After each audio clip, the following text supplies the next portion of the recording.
Welcome back, everyone. Em, what are we talking about this week? Gav, we're really excited to introduce Helen von Dadelszen. That's right.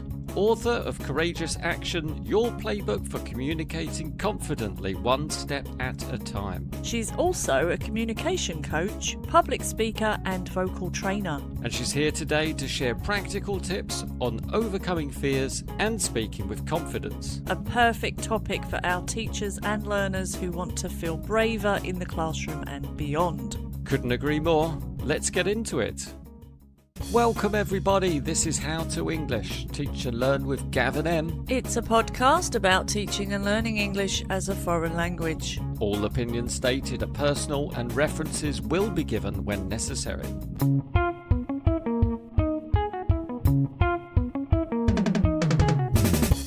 Hello there. Welcome Em. Hi Gav. Welcome back to the show everyone, I hope you're doing well. Gav, this week we have got a special guest. We certainly have. We have Helen von Dadelszen, a communication and vocal coach based in Switzerland and a former TEFL teacher just like us. Just like us, Gav. Helen helps professionals communicate with greater clarity, confidence and impact, particularly when English isn't their first language. Helen is also the author of Courageous Action, your playbook for communicating confidently one small step at a time. Today, Helen shares some practical insights for both English teachers and learners on building confidence when speaking. This is a really good topic for us because we are often thinking about how can we make our students more confident? What tips can we give them? How can we encourage them to express themselves in English? So we're really lucky today to have Helen's talk all on the topic of confidence. Let's have a listen. Hi Gav and Em. Whether you teach English or you're learning it, I'd like to start with a myth I hear all the time. I'll do it when I feel confident. Or maybe you're a teacher who's been thinking about trying a new activity in class, or speaking at a conference, or recording your first video lesson. Or maybe you're learning English and you've been waiting until you feel more confident before joining the conversation, asking a question, or speaking up in class. The problem is, confidence doesn't come first. Think about any skill you've become good at. You didn't wait until you felt confident before you started. You started while it still felt uncomfortable. You practiced, you made mistakes, you learnt, and little by little, your confidence grew. Communication works in exactly the same way. Confidence isn't something we wait for, it's something we build one small step at a time. So if that's true, you might ask, why does speaking still feel so difficult? Well, it's because the moment the stakes feel high, our body reacts.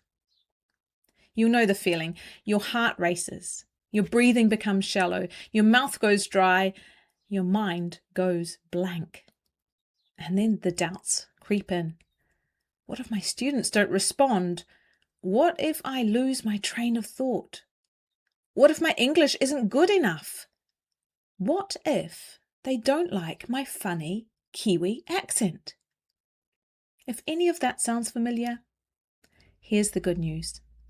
Nothing has gone wrong. Your body is simply doing what human bodies have evolved to do. It doesn't know the difference between standing up to speak and facing a real physical threat. It notices that something important is happening and prepares you to survive. The problem is that those same reactions make it much harder to think clearly, remember your words, and communicate the way you know you can. So instead of seeing those feelings as a sign to stop, I'd encourage you to see them as a sign that what you're about to do matters.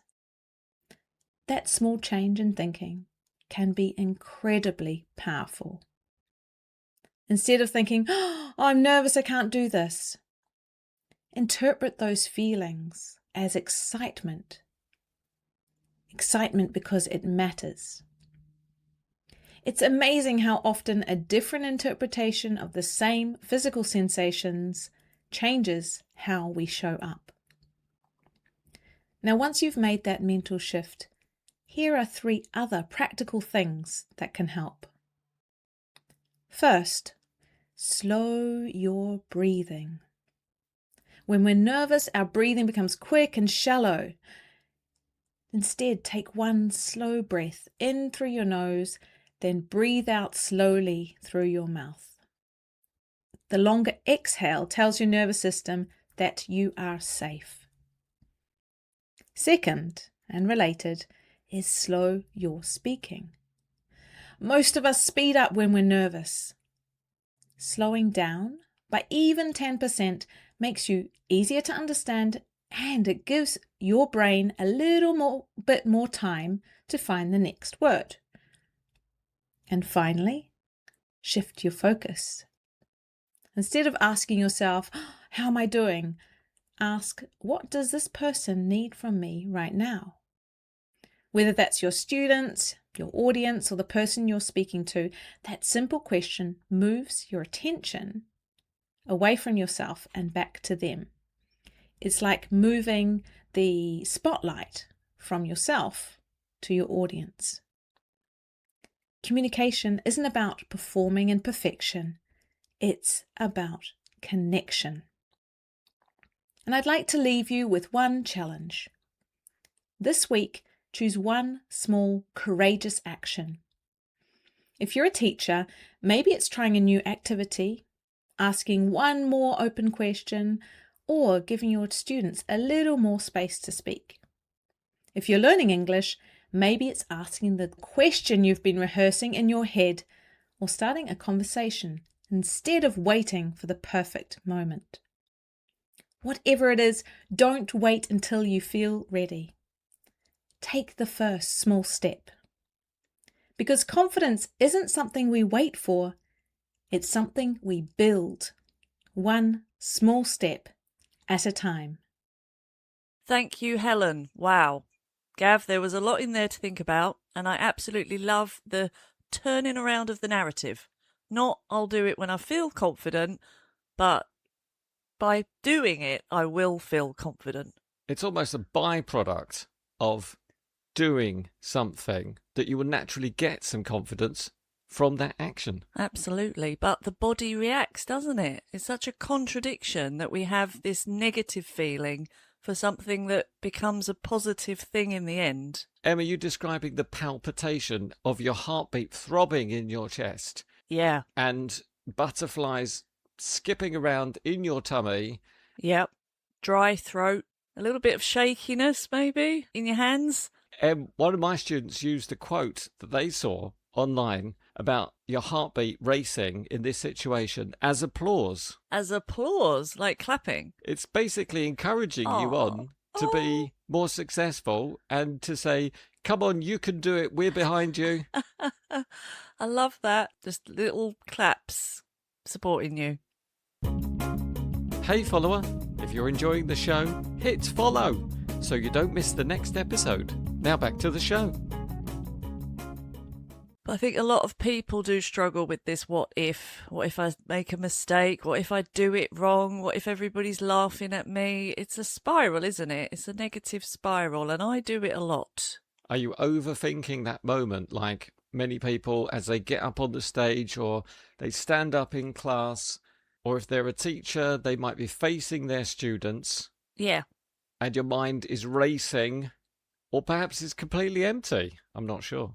Well, either is not a nice feeling, is it? And that's for teachers and learners. I think we've both experienced times when we've felt really nervous, maybe with a new group or a very intimidating group of people who probably aren't intimidating, but that's just how it appears at the beginning sometimes. You could be given the task of giving a presentation for your company in front of some very important clients, and your legs turn to jelly, your tummy does somersaults, and your head starts to spin. I think many of us have been in this situation, Em. I think the main takeaway I get from Helen is that these are normal feelings and we should see them as part of the process, not something to be scared of or that will be an obstacle. I guess you have to accept that that feeling is not going to go away. So what do? Do you face up to the issue, or do you shrink away and decide today is not the day for me to tackle this task? Well, definitely don't shrink away. Don't wait for those feelings to disappear, because I think we know they don't. The moment where you really feel confident enough may never actually arrive. You may be constantly procrastinating and never really go ahead and do that thing that you need to. And if I look back on my TEFL career, I do think there were times when I was incredibly nervous, but I didn't have the opportunity to run away, so I just had to do it. And after doing it, I felt 100 times better, and I felt like the next time, well, I can do it now.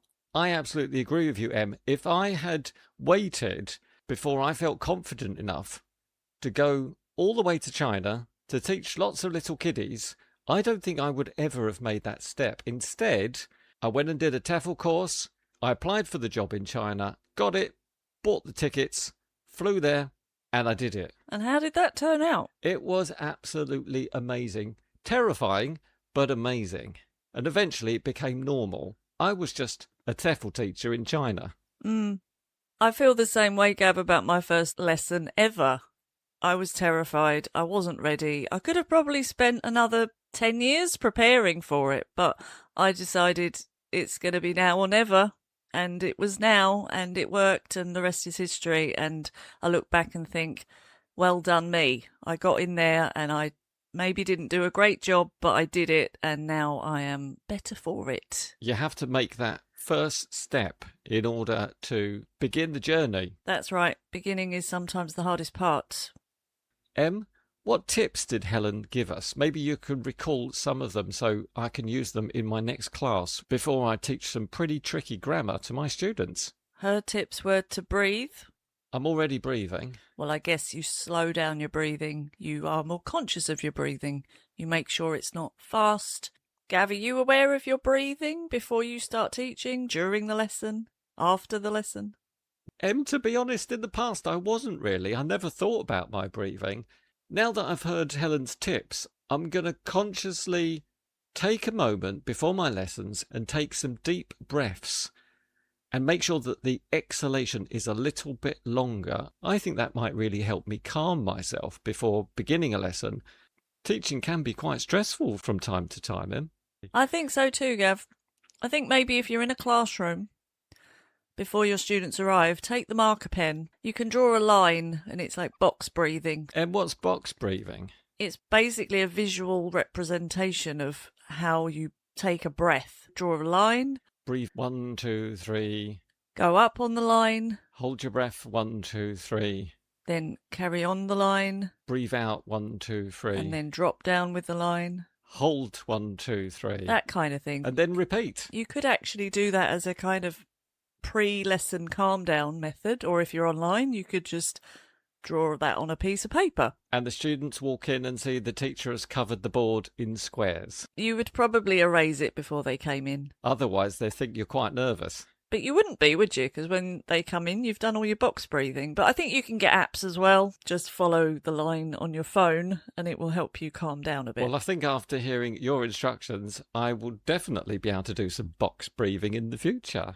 It really helps because I am a very shallow breather, Gav. I tend to just breathe like a little gerbil. I don't know if that's the right kind of image, but, you know, it's like not deep and it's quite fast. And if I'm teaching, it gets faster. I can imagine, and just taking a moment to slow your breathing down will perhaps give you a little more control over the situation. And I think this relates to Helen's next tip, which is about slowing your speech down, because if you're breathing fast, I think you tend to speak fast. You do everything fast. Slowing down the speech as well might be quite hard to do, but it's definitely a good method. I think that's a great tip from Helen, because giving instructions should be done in a very calm and efficient way with language. It shouldn't be too fast. It shouldn't be too overloaded with information. Yeah. You don't want to scattergun your students with information. And we've all heard people trying to correct things they've said, maybe because they've given instructions, made a mistake, said, oh, no, don't do it. Before we do that, you got to do this and make sure you don't do that first. And it starts sounding like a ramble. It's a ramble. It makes me feel edgy. And so being aware of how fast you're speaking, the pauses, stop sometimes, take a breath, again, coming back to the breath. That's right, because holding a breath for a moment can signal to the listener to focus. You're about to say something really important, so just pausing, composing yourself, taking a moment will signal to the other person that you've got something important to say. It's time for them to listen, and hopefully that will work. It reminds me of when I was at school, Gav, and there was a teacher who used silence to her advantage. So she didn't shout, she didn't try and control us with words. She was just silent sometimes. She would go quiet, and we all knew it was time to pay attention. That's true, Em. Silence can be quite powerful. And on the other side, I've had students who spoke really fast in their first lesson, and I mistook it as confidence, where in fact I think it was nervousness. Because they don't speak that fast now, you mean? They slowed down after the first lesson? Exactly. Once they gained the confidence because they realised the lessons were not so scary, they were able to relax and calm, and I think they were able to express themselves better when they slowed down a bit. I recognise that too in my students. A calm teacher will create a calm environment, and the students will hopefully be calm too. Helen's third tip, Gav, was shift the focus. Take the spotlight off of yourself. Think about other things, maybe to distract yourself from what's happening inside your body and focus on something else. Can you think of ways to do this? I think I often do this, especially when I'm teaching. I think about what do I need to give the student? What information do they need to receive from me? How can I do that very simply and clearly? Focusing on the student is kind of a priority for me. I do the same thing, and I agree completely. Just think about the other person. What does this person need from me? What does this person want from this lesson? What are their goals? What are they thinking? How are they feeling at this moment? And that really helps me to not focus on myself. If you're a particularly nervous person, maybe just focusing on an object in the room can take your attention away from yourself and your feelings and your anxieties. And instead refocusing on something can help you center yourself and deliver more effective communications. I often hold something if I'm teaching, online or face-to-face. There's a fine line, I think, between whether it makes you look more nervous, but I think it depends what you're holding. Sometimes it's good, just even a pen. It's just good to keep it in your hand. You don't have to be fiddling with it or making it click or doing anything, but I think be aware of maybe you need that support. You need to have something to distract you in that way. That's a nice tip, but make sure you're not waving pens in people's faces because that can be quite distracting. Or dropping them. Reflect on your behaviour maybe after the lesson. Think, what was I doing with my hands? Do I remember what my hands were doing? And maybe that's something you can work on. There are plenty of tips online where you might want to hold your hands if you're giving a presentation so you don't distract the listeners too much. But shifting focus is a great strategy. If you're feeling especially nervous or that everybody is looking at you and you're teaching a big group of people, for example, just put them into pairs, get them doing some pair work for a few minutes, take that focus off of you, because sometimes the focus is naturally just on the teacher. But there are ways of changing that focus. Absolutely. Pair work will redirect the student, maybe give you a moment to recenter yourself, get your thoughts in order, allow the students a little break from teacher talk time. Yeah. Even if it isn't part of your plan originally, you could always just say, talk to your partner for 5 minutes about the pen you've got with you, where you bought it, and why it's the pen you decided to bring today. It might not be the best conversation they've ever had, or maybe it will be, but it just gives you a few minutes to think for yourself, and your students will not notice that conversation was not part of the lesson. They will just enjoy the practice, and it will actually give them a bit of confidence to talk to each other without the teacher listening. I agree. I think when the students are talking to each other, they maybe feel less judged. They feel a bit freer to express themselves, and that'll build their confidence, definitely. So it's good for the teacher and the students. Gav, on this topic, what else can we do as teachers to help our students build their confidence? I think the number one tip, Em, about building confidence in my classrooms is, in the first lesson, I am really, really friendly, calm, fun, relaxed, and I don't correct the students too often. Why not? Because otherwise, if I'm frowning, if I look angry or bored or fed up, and I'm constantly correcting my students' mistakes, I think they're not going to feel very comfortable and therefore not very confident to express themselves in English to me and their classmates. I absolutely agree with you, and I have to remind myself sometimes that these students may not have spoken English for a long time, or they may be very low-level students. They may never have spoken to anyone in English before. Yeah, and your first reaction as a teacher when they speak is so important. I think it's a test, really, because that student is looking at you as a teacher to see if you understand what they've said, to see if you're going to correct them, to see if they should continue speaking or just, retreat and never speak again, to see if you're interested in what they're saying. As a teacher, your reaction is absolutely integral for their development and their progress. As teachers, we have to set the tone, Gav. From the very beginning, we have to set the tone. And be consistent. In what sense? Because, I would correct them later on once they've got their confidence a bit. But that can be slowly introduced during the lessons. It shouldn't be the case that you come down hard on the student right from the beginning and say, as a teacher, I will not tolerate any mistakes in this class. I expect 100% perfection, or you shouldn't speak to me. That would be the wrong message to send them. Right, so you mean consistently be nice? Is that what you mean? Yeah. Yeah, I agree. I think consistency is very important. Then you create a sense of trust in the class. Your students know that you're not going to suddenly start shouting at them or making fun of them if they make any mistakes. That you're genuinely interested in what they have to say to you and you want them to share their opinions on anything. Definitely. I find that acting like what they're saying is totally understandable and it's normal language, even if they are making a couple of mistakes or maybe if there is something that isn't very clear. I think even that first lesson, you really have to give them that confidence to speak. And then later you start fixing what they're saying. One thing I don't do, Gav, is to say, are you nervous? Do you feel okay to speak? Are you happy to speak to everybody? Would you like to just speak in a pair? Or I just literally go in that class, act as if it's totally normal for everyone to give their opinion, to speak openly.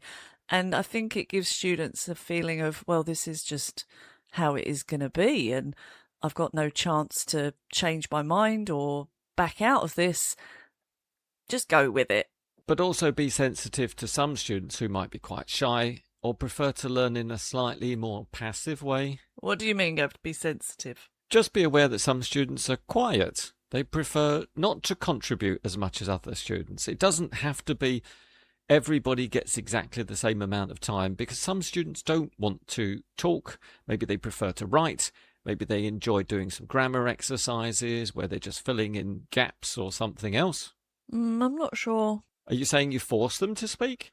No, I don't force them to speak. Of course, Gav, there are students like that, and maybe you need to approach them differently. That's it. Be mindful that some students learn differently and you need to teach them differently.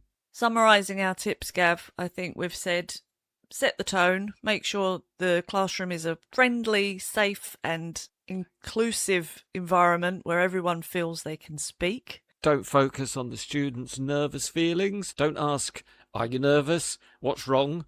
Because that won't make them feel comfortable. And start the conversations in a very natural way that seems like a normal speaking situation, that is not some kind of test of language or that you're judging their English all the time. Maybe just start those first lessons in a very natural way and sometimes you might need to just pretend like this is totally normal and I can do this, both on the teacher side and the student side. It's just another conversation with a group of people. That's it. The other day, I asked my students about confidence and how they developed their confidence for speaking English. And what did they say, Gav? They gave me some insights into their own experiences. For example, some of them were lucky enough to grow up in a multi-language family. How did that help their confidence? Well, they already had a couple of languages under their belts. Right. They didn't speak English, but they had other languages, and English was just another one to add to that group. Done it before, basically. They already had the foundations of language learning. I guess they knew nouns, verbs, adjectives, and as we know, there are many words in English that are also in other languages. It wasn't completely unfamiliar to them, which is great. I think that's something to remember, that we've all got a language, and maybe there are links to that language with English. You might know more than you think you know. Another student was lucky enough to go to an English-speaking country during their studies, and they stayed with a host family, which gave them first-hand experience of speaking English. I've had a lot of students say the same thing, Gav, and they may be very nervous before they go there. I think everybody I've spoken to about this has said, yeah, I was really nervous, but by the end of it, I was fluent. And at some point during that stay, they relaxed and they forgot about their nerves and they started to enjoy it. It's not something you can prepare for, to be honest. It's just another one of those in at the deep end experiences. You just have to commit yourself, see how it turns out, and probably 9 times out of 10, you'll be okay. It's Helen's point in a nutshell, I think. That really demonstrates the process. You don't have the ability to be confident before you do it. It's only by doing it that you get the confidence. And every student I've ever spoken to who's done one of these exchange programs or homestays, or even went on holiday to an English-speaking country, they've always come back with 100 times more confidence than they went with. Also, my students mentioned having a lot more confidence in English when their English teacher gave the lessons in English instead of in their own language. Giving them no way out, so to speak. They understand that this is maybe going to be a challenge, but in retrospect, they really are grateful for that. And I think it's easy as a teacher to go back to the original language. If you can speak that language, it makes it easier, but it won't really help in the long term. That's a good point.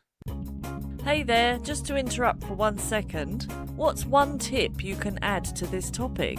It might help another teacher or learner. Comments below. Now back to the show. So thanks to my students for sharing their journey to building confidence in English. That's great to get the student side of this and some real life situations. Let's wrap up here, Gav, and say a huge thank you to Helen for her contribution to today's show.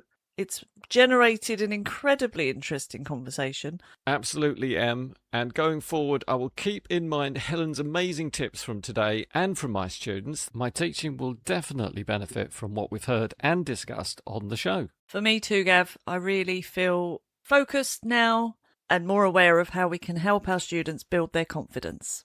I'm off to do some deep breathing and prepare for my next lesson, Em. I'm sure it'll be great. Bye for now, Gav. Bye for now.